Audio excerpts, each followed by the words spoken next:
शांति। आज 2 अप्रैल 2026 प्रातः मुरली मधुबन से। बाप दादा कहे,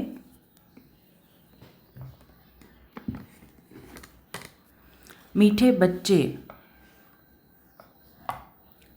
बाप की यह वंडरफुल हट्टी दुकान है जिस पर सब वैरायटी सामान मिलता है। उस हट्टी के तुम मालिक हो। आज का प्रश्न है, इस वंडरफुल दुकानदार की कॉपी कोई भी नहीं कर सकता है, क्यों? क्योंकि यह स्वयं ही सर्व खजानों का भंडार है, ज्ञान का, सुख का, शांति का, पवित्रता का, सर्व चीज़ों का सागर है। जिसको जो चाहिए वह मिल सकता है। निवृत्ति मार्ग वालों के पास यह सामान नहीं मिल सकता। कोई भी अपने को बाप समान सागर नहीं कह सकते। गीत है, तुम्हें पाके हमने जहाँ पा लिया, जमी तो जमी आसमान भी पा लिया। ओम शांति। अब बच्चे बैठे हैं बेहद के बाप के सामने। इनको बेहद का बाप भी कहा जाए तो बेहद का दादा भी कहा जाए। और फिर बेहद के बच्चे बैठे हैं और बाप बेहद का ज्ञान दे रहे हैं। हद की बातें अब छूटी। अब बाप से बेहद का वर्षा लेना है। यह एक ही हट्टी ठहरी। मनुष्यों को पता नहीं है कि हम क्या चाहते हैं। बेहद के बाप की हट्टी तो बहुत बड़ी है। उनको कहा जाता है सुख का सागर, पवित्रता का सागर, आनंद का सागर, ज्ञान का सागर। कोई दुकानदार होता है तो उनके पास बहुत वैरायटी होती है। तो यह है बेहद का बाप। इनके पास भी वैरायटी सामान है। क्या क्या है? बाबा ज्ञान का सागर है, सुख का, शांति का सागर है। तो बार बार बाबा ये रिपीट कर रहे हैं, तो आज दिन भर में हमें बाबा को इसी टाइटल से याद करना है। उनके पास यह वंडरफुल अलौकिक सामान है। गाया भी जाता है, सुख करता दुख हरता। यह एक ही दुकान ठहरी और तो कोई का ऐसा दुकान है नहीं। ब्रह्मा विष्णु शंकर के पास क्या सामान है? कुछ भी नहीं। यह सबसे ऊंचा सामान है बाप के पास। इसीलिए उनकी महिमा गाई जाती है। तमेव माताश्च पिता तमेव। ऐसी महिमा कभी किसकी गाई नहीं जाती। मनुष्य शांति के लिए भटकते रहते हैं। कोई को दवाई चाहिए, कोई को कुछ चाहिए। वह सब हद की दुकान है। सारी दुनिया में सबके पास हद की चीज़ें हैं। यह एक ही बाप है जिसके पास बेहद की चीज़ें हैं। इसीलिए उनकी महिमा भी गाते हैं कि पतित पावन है, लिबरेटर है, ज्ञान का सागर, आनंद का सागर है। यह सब वैरायटी वक्खर माना सामान है। लिस्ट लिखेंगे तो बहुत हो जाएगी। जिस बाप के पास यह चीज़ें हैं तो बच्चों का भी हक है उन पर। परंतु यह किसकी बुद्धि में नहीं आता कि जब ऐसे बाप के हम बच्चे हैं तो बाप की चीज़ों के हम मालिक होने चाहिए। तो चेक करना अपने अंदर, अगर बाबा इतने गुणों का सागर है, ज्ञान का सागर, पवित्रता का, शांति का, शक्ति का, सबका सागर है, तो क्या वही गुण मेरे अंदर है, जागृत है? अगर नहीं है तो उसके लिए मुझे क्या पुरुषार्थ करना चाहिए? चेक करना।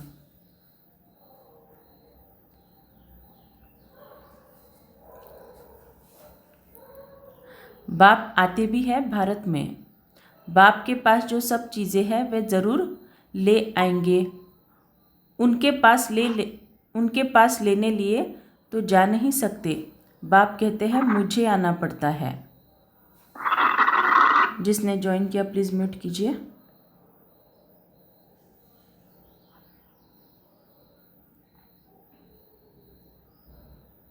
कल्प कल्प कल्प के संगम पर मैं आकर तुमको सब चीज़ें दे जाता हूँ। हम जो तुमको वखर देता हूँ वह फिर कभी नहीं मिल सकता। आधा कल्प के लिए तुम्हारे भंडारे भर जाते हैं। तो आधा कल्प के लिए, अगले 2500 साल के लिए बाबा हमें सुख, शांति, पवित्रता, आनंद, ज्ञान, सब के खजाने हमारे भंडारे भरपूर करने आए हैं। तो मुझ आत्मा के अंदर वो भंडारे कहाँ तक भरपूर है?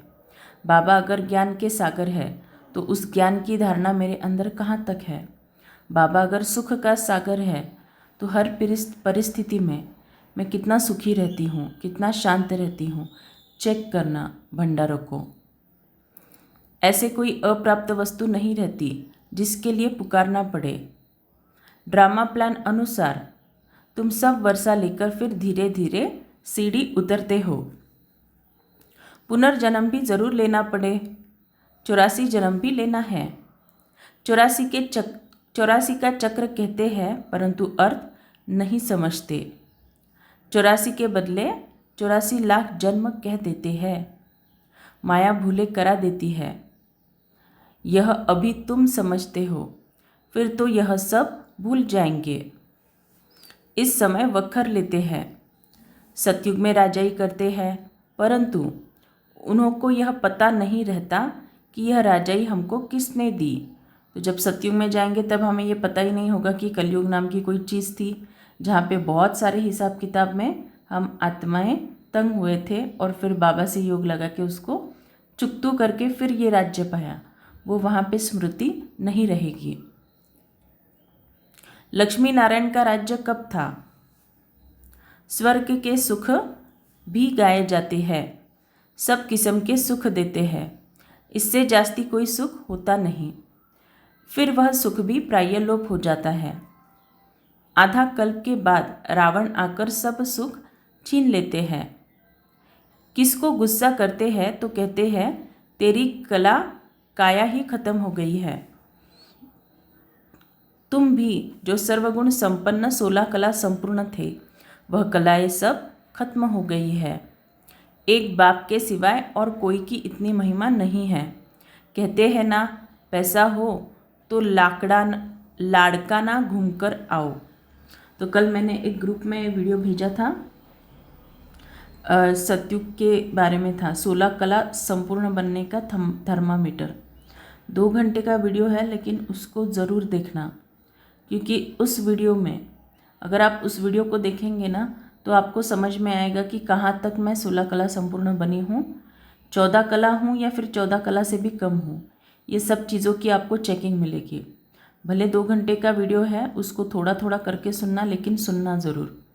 बहुत कम क्लासेस ऐसे होते हैं जिसमें से सब सच में हमें प्रैक्टिकल में धारणा की या फिर प्रैक्टिकल में आगे बढ़ने की पॉइंट्स मिलती है। तो वैसा ही वो एक क्लास है, ज़रूर सुनना। तुम विचार करो कि स्वर्ग में कितना अकिचार धन माल था। अभी वह थोड़े ही है, सब गुम हो जाता है। धर्म भ्रष्ट कर्म भ्रष्ट बन जाते हैं तो धन माल भी गुम हो जाता है, फिर नीचे गिरने लग पड़ते हैं। बाप समझाते हैं। अभी इसको स्थूल और सूक्ष्म रूप दोनों रूप से चेक करना। तुमको इतना धन दिया, तुमको हीरे जैसा बनाया। तो धन दिया था, स्वर्ग में हमें स्थूल धन भी था और हमारे पास सूक्ष्म धन भी था। आत्मा 16 कला संपूर्ण थी। तो तुमको इतना धन दिया, तुमको हीरे जैसा बनाया, फिर तुमने धन माल कहाँ गवा दिया? अब फिर बाप कहते हैं कि अपना वर्षा पुरुषार्थ कर ले लो। तो जितना जितना आत्मा 16 कला संपूर्ण भी बनती जाएगी, उतना आत्मा निर्विघ्न बनती जाएगी, और जितना आत्मा निर्विघ्न बनेगी उतना वहाँ पे श्रेष्ठ प्रारब्ध में हमें उसका एवजा स्थूल धन के रूप में मिलता है।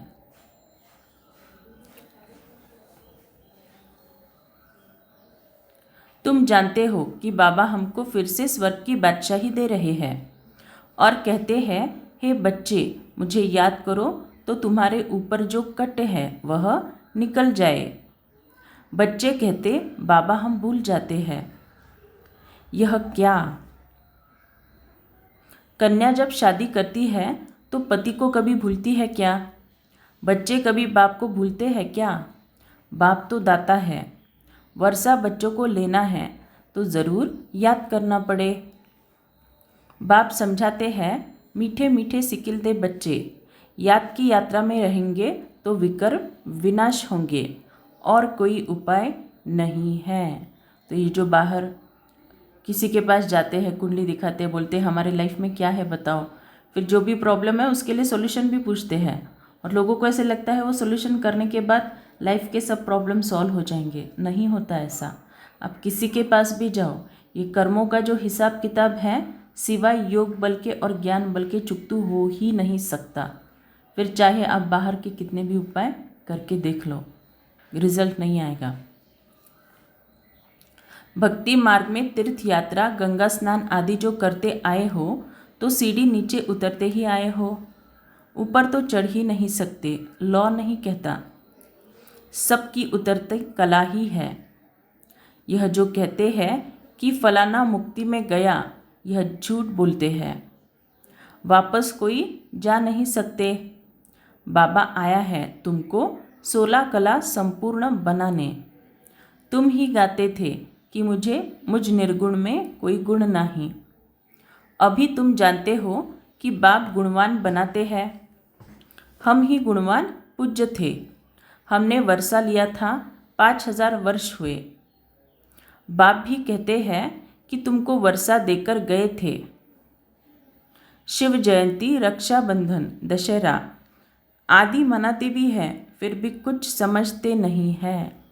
तो ये जो सब कुछ त्यौहार हैं वो क्या है? हमारे इस संगम युग के पुरुषार्थ की ही निशानियां हैं। सब कुछ भूल जाते हैं, फिर बाप आकर याद दिलाते हैं, तुम ही थे, फिर तुमने राज्य भाग्य गवाया है। बाप समझाते हैं, अब यह सारी दुनिया पुरानी जड़ जड़ी भूत है। तो जड़ जड़ी भूत है माना क्या? सभी आत्माओं के सभी हिसाब किताब चरण सीमा पर है। चरण सीमा पर है। यहाँ पे कोई एक्सपेक्ट ही नहीं कर सकता कि हाँ मेरी लाइफ अभी अच्छे से हो जाए। इस कलयुगी दुनिया में जो भी मेरा लाइफ है, जो भी जितना भी बचा है, अभी का जो समय है वो केवल और केवल परमार्थ के लिए है। परमात्मा के अर्थ योग करो और भूल जाओ। और ख़ासकर जब आप किसी को सकाश देते हो योग में, फिर बार बार जाके चेक नहीं करना है वो मेरे से अच्छे बात कर रहा है क्या, वो मेरे से अच्छे से बिहेव कर रहे हैं क्या। अरे अगर मैंने इतना सकाश दिया, वो क्यों नहीं मेरे से अच्छा बात कर रहे हैं? तो ये आप क्या कर रहे पता है? किसी बीज को आपने ज़मीन में गाड़ा, उसका झाड़ निकालने के लिए हर रोज़ पानी भी दे रहे हैं, और फिर जाके उखाड़ के देख भी रही है कि झाड़ आ रहा है कि नहीं। तो ऐसे करेंगे तो इस जन्म में तो क्या, अगले कितने भी जन्मों में उस बीज से झाड़ नहीं निकलेगा। तो कर्म करना है, और हमें पता है हर कर्म का फल तो मिलना ही है। और योग करना, योग में बैठना, किसी आत्मा को सकाश देना, ये श्रेष्ठ कर्म है। तो अगर हम वो श्रेष्ठ कर्म कर रहे हैं तो उसका एवजा हमें मिलना ही मिलना है। लेकिन सिर्फ कंडीशन ये है कि पूछना नहीं है कब मिलना है। मिलना ज़रूर है, करना भूल जाना यही हमारे हाथ में है। दुनिया तो यही है। यही भारत नया था, अब पुराना हुआ है। स्वर्ग में सदा सुख होता है। फिर द्वापर से जब दुख शुरू होता है तब यह वेद शास्त्र आदि बनते हैं। तो ये वेद शास्त्र कौन बनाते हैं? हम ही बनाते हैं। अगर आप ध्यान से देखेंगे कल्पवृक्ष का चित्र, द्वापर युग से कल्पवृक्ष के चित्र का जो तना है, तना माना ये बीच का जो स्टेम होता है ऊपर तक, बाबा क्या बोलते हैं, आप जड़ों में भी आप भी हो, तना में भी आप ही हो। तो वेदशास्त्र लिखने वाले ऋषि मुनियों को कहाँ पे दिखाया है? तना में दिखाया है। इसी का मतलब क्या है? संगम युग पर हम ये जो मुरली सुनते हैं उसकी स्मृतियाँ द्वापर युग में जागृत होती है। तो फिर जिस आत्मा ने संगम युग पर पावरफुल योगी और ज्ञानी तु आत्मा, माना ज्ञानी तु आत्मा और योगी तु आत्मा का पाठ बजाया होगा, फिर वहाँ पे ही उसको ऋषि मुनि का पाठ मिलेगा, और वही आत्मा शांति स्वरूप में जाके उसको जो भी स्मृतियाँ इमर्ज होगी वो अपने अपने हिसाब से वेद शास्त्रों को लिखेंगे। कल मैंने वेद शास्त्रों के बारे में एक वॉइस मैसेज भेजा था ग्रुप में, उसको चेक करना। द्वापर से जब दुख शुरू होता है तब यह वेद शास्त्र आदि बनते हैं। भक्ति करते करते जब तुम भक्ति पूरी करो तब भगवान आए ना। ब्रह्मा का दिन ब्रह्मा की रात आधा आधा होगा ना। ज्ञान दिन भक्ति रात, उन्होंने तो कल्प की आयु उल्टी सुल्टी कर दी है। किन्होंने की है? हमने ही की है द्वापर युग से। क्योंकि ये सृष्टि चक्र का जो ज्ञान है, भगवान का ज्ञान है, सच्चे भगवान का ज्ञान सिवाय ब्राह्मण आत्माओं के किसी और के पास नहीं है। इसीलिए ये वेद शास्त्र भी हम ही लिखेंगे, दूसरों के पास वो ज्ञान नहीं है। इसीलिए बाबा क्या बोलते हैं, तुम ऑल राउंड हीरो पार्टधारी हो। ऑल राउंड हीरो पार्टधारी माना क्या? 5000 वर्ष में हर युग में जो हीरो पार्ट होगा, द्वापर युग का हीरो पार्ट क्या है? ऋषि मुनि बनना, ये हीरो पार्ट है, राइट। या फिर पुजारी बनना, उत्तम ते उत्तम पुजारी बनना, वो उस युग का लिए हीरो पार्ट है।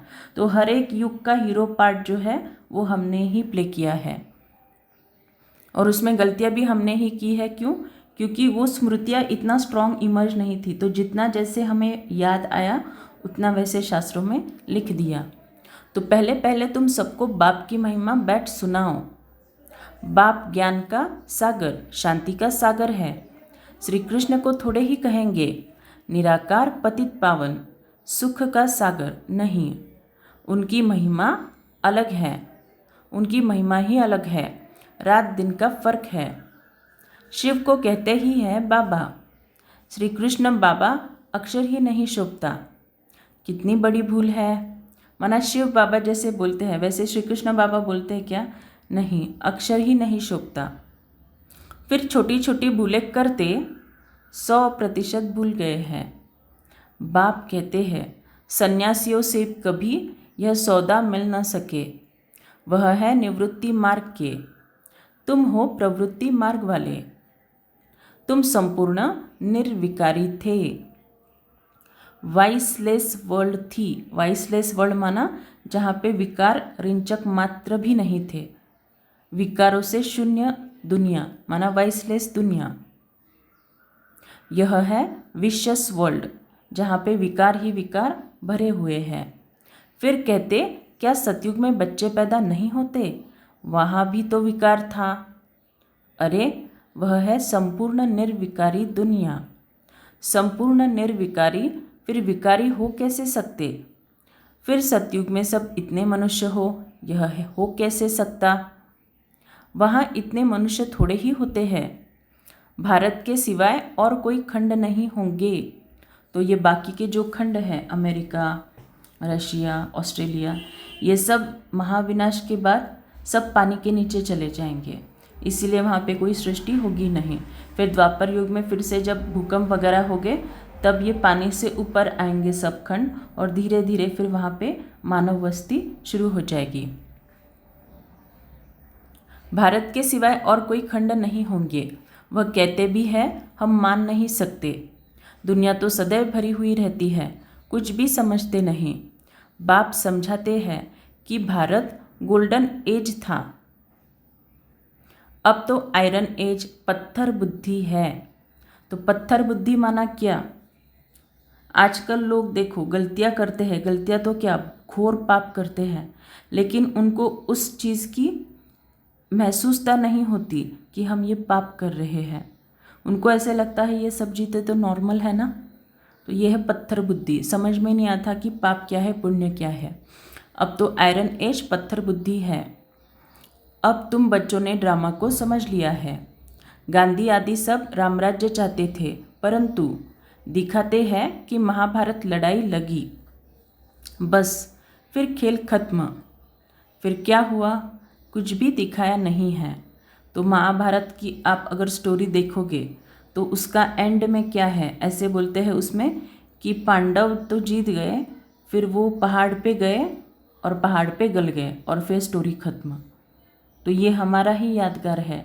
योग करते करते करते हमने हिसाब किताब चुकतू कर फिर इस समय हासिल क्या हुआ?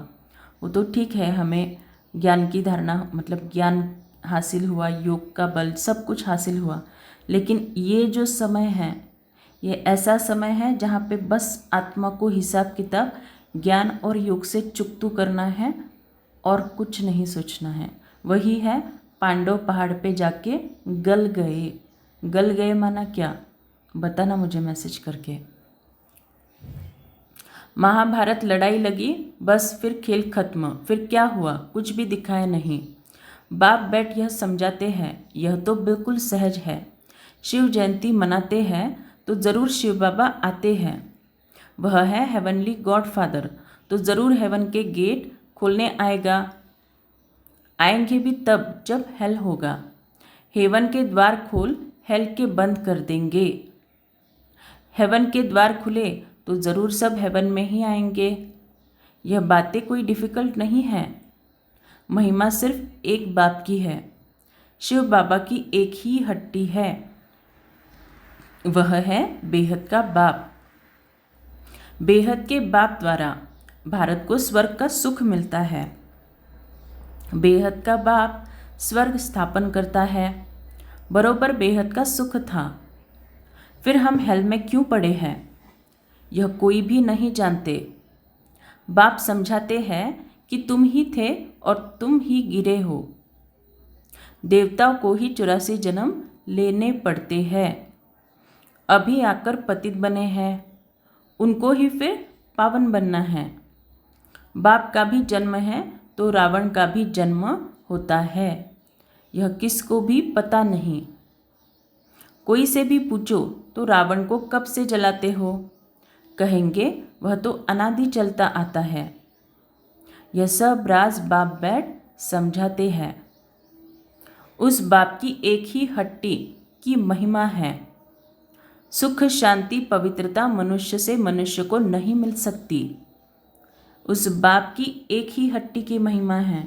तो मधुबन के सिवाय अगर किसी स्थान पे कोई बोल रहा है बाबा की पदरामणि हो रही है, तो सच में सोचना कि यह सच है या माया का रूप है।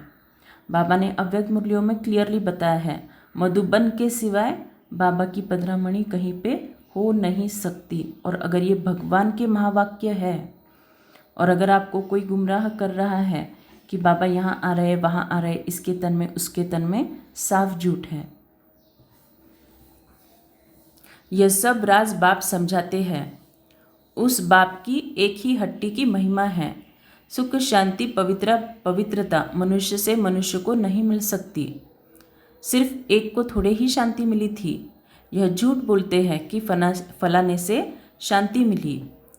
अरे शांति तो मिलनी है शांति धाम में, तो हम सब इसके अनुभवी हैं। जब भी हम परम धाम शांति धाम में योग लगाते हैं, बाबा के साथ कंबाइंड स्वरूप में स्थित रहते हैं, वहाँ पे जो शांति हमें मिलती है, वहाँ पे जो शक्ति हमें मिलती है, वो इस दुनिया में कहीं और मिलेगी ही नहीं। तो बाबा बोल रहे हैं, यह झूठ बोलते हैं कि फलाने से शांति मिली। शांति तो मिलनी है शांति धाम में। यहाँ तो एक को शांति होगी, फिर दूसरा अशांत करेंगे तो शांति में रह न सके। सुख शांति पवित्रता सब चीज़ों का व्यापारी एक ही शिव बाबा है। उनसे कोई आकर व्यापार करे, उनको कहा ही जाता है सौदागर। पवित्रता सुख शांति संपत्ति सब कुछ उनके पास है। अप्राप्त कोई वस्तु नहीं। तो अगर मैं आत्मा अंदर से सुखी महसूस नहीं कर रही हूँ, तो क्या वो बाबा की गलती है या मेरी गलती है, या फिर मुझ में ही कुछ कमी है जिसकी वजह से वो सुख की मैं अनुभूति नहीं कर रही हूँ। देखो, ये सब लोग ध्यान रखना, ध्यान से सुनना। पुरुषार्थ आपका अनुकूल परिस्थिति में कभी भी नहीं होगा। प्रतिकूल परिस्थिति में ही तपस्वी रूप का पुरुषार्थ हो सकता है। आप अगर ऐसे सोचेंगे कि घर वाले मुझे जब सहयोग देंगे तब मेरा अच्छा पुरुषार्थ होगा, फिर मैं पास विद ऑनर बन जाऊंगी, ऐसा कभी नहीं होगा। जितना प्रतिकूल परिस्थिति है, उस प्रतिकूल परिस्थिति में रह के आप जो पुरुषार्थ करते हो, उसी से आपकी अष्ट शक्तियाँ बनती है। तो सोचना इसके ऊपर। अप्राप्त कोई वस्तु नहीं, स्वर्ग का राज्य तुम पाते हो। बाप तो देने आए हैं, लेने वाले लेते लेते थक जाते हैं। मैं आता ही हूँ देने के लिए, और तुम ठंडे पड़ जाते हो लेने में। तो क्यों बोल रहे हैं बाबा ऐसे कि तुम लेने में ठंडे पड़ जाते हो? क्या होगा इसका रीज़न? फिर से पढ़ते हैं। मैं आता ही हूँ देने के लिए और तुम ठंडे पड़ जाते हो लेने में। माना पुरुषार्थ करते करते कोई थक जाता है, लोगों को लगता है और कितना पुरुषार्थ करूँ और मैं कितना सकाश दूँ, मेरे लाइफ की चीज़ें चेंज ही नहीं हो रही है। तो चेंज क्यों नहीं हो रही है? पिछले लाइफ के ही ये कर्मों के हिसाब किताब है। तो जब तक वो चुकतू नहीं होंगे ज्ञान और योग से, तब तक चेंज नहीं होंगे। और जब तक कोसना बंद नहीं करोगे तब तक वो चुकतू होना स्टार्ट भी नहीं होगा, चाहे कितना भी योग कर लो। बच्चे कहते हैं बाबा माया के तूफान आते हैं। हाँ, पद भी बहुत ऊंचा पाना है, स्वर्ग के मालिक बनते हो, यह कम बात है क्या?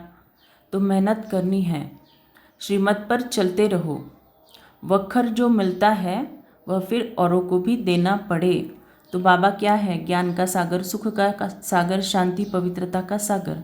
तो ये सब सामान हमें बाबा से मिलता है, लेकिन ये चेक करना है क्या मुझ आत्मा से ये सभी चीज़ें मेरे संबंध संपर्क वालों को मिल रही है। चेक करना, अगर नहीं मिल रही है तो हिसाब किताब बढ़ रहे हैं 100 गुना। स्वर्ग के मालिक बनते हो यह कम बात है क्या? तो मेहनत करनी है, श्रीमत पर चलते रहो। पवित्र बनना है तो 5 विकार का दान जरूर देना है। तो ये 5 विकार का दान एक बार दिया और हो गया, ऐसे नहीं है। हर एक कर्म में मनसा वाचा कर्मणा ज्ञान की धारणा करके 5 विकारों का दान। मेहनत करनी है, बाप को याद करना है, तब ही कट उतरेगी। मुख्य है याद।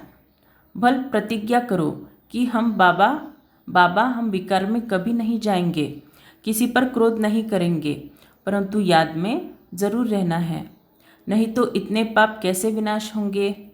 बाकी नॉलेज तो बड़ी सहज है। 84 जन्म का चक्र कैसे लगाया है यह किसको भी तुम समझा सकते हो। बाकी याद की यात्रा में मेहनत है।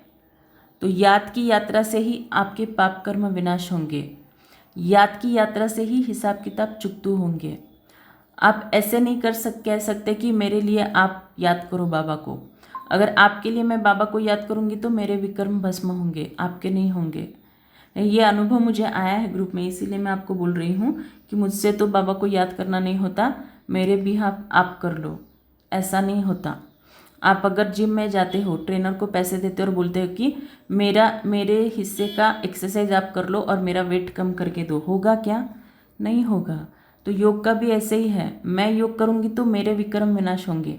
आपको भले 5-10 मिनट में सकाश दूंगी, लेकिन उससे आपके विक्रम विनाश नहीं होंगे। खुद को चेंज करने के लिए आपको खुद को ही मेहनत करनी है। भारत का प्राचीन योग मशहूर है। क्या ज्ञान देते हैं? मन मनाभव, अर्थात मामेकम याद करो तो तुम्हारे विक्रम विनाश होंगे। तुम गाते भी थे कि आप जब आएंगे तो और संग तोड़ एक संग जोड़ेंगे, तुम पर बलिहार जाएंगे। तेरे सिवाय और कोई याद नहीं करेंगे। प्रतिज्ञा की है, फिर भूल क्यों जाते हो?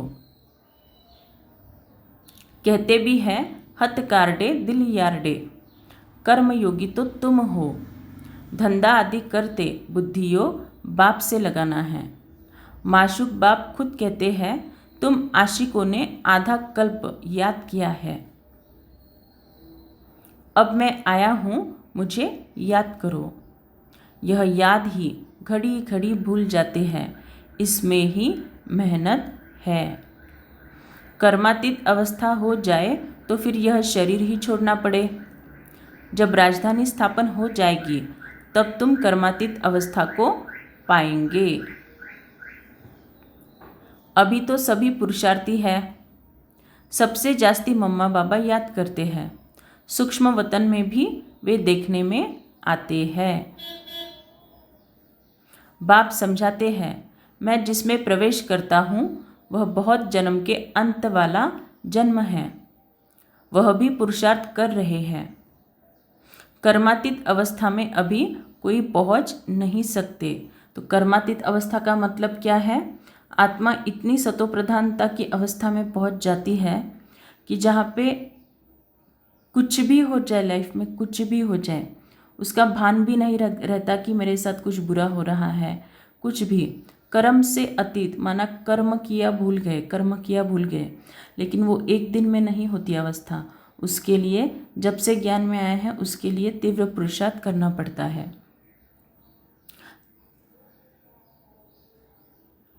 बाबा तो बहुत अच्छी रीति समझाते हैं, अब समझने वालों की बुद्धि पर है। हेवनली गॉडफादर एक ही है, उनके पास ही ज्ञान का सारा वखर है, वही जादूगर है, और कोई से सुख शांति पवित्रता का वर्षा मिल न सके।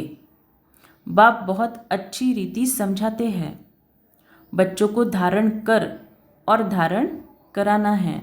तो धारण कर धारण कराना है, माना मुझे इस ज्ञान की प्रैक्टिकल धारणा करनी है, और जब मेरे कर्मों से ये सामने वाले को दिखेगा तो मेरे कर्मों से गुणों का दान ऑटोमेटिकली होगा, और सामने वाले को भी इस ज्ञान की धारणा करने की ऑटोमेटिक प्रेरणा मिलेगी। तो धारण कर औरों को धारण कराना है। जितना धारणा करते हैं उतना वर्षा लेते हैं। तो यहाँ पे धारणा माना सिर्फ खान पान की शुद्धता, ब्रह्मचर्य, वाइट ड्रेस, ये सब बेसिक है, ये सब स्थूल धारणाएं हैं, उसमें ज़्यादा मेहनत नहीं है। ज़्यादा मेहनत किस में है? ज्ञान की प्रैक्टिकल धारणा में। तो बाबा वो बोल रहे हैं, जितना धारणा करते हैं उतना वर्षा लेते हैं। दिन प्रतिदिन बहुत तरावटी माल मिलता है।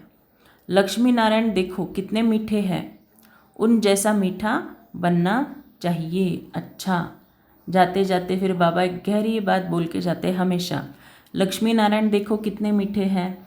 अगर लक्ष्मी नारायण का फ़ोटो देखेंगे तो उनके जो भी ज्वेलरीज है उसको देखना, हर एक ज्वेलरी रत्नों से भरी हुई है, हर एक ज्वेलरी में।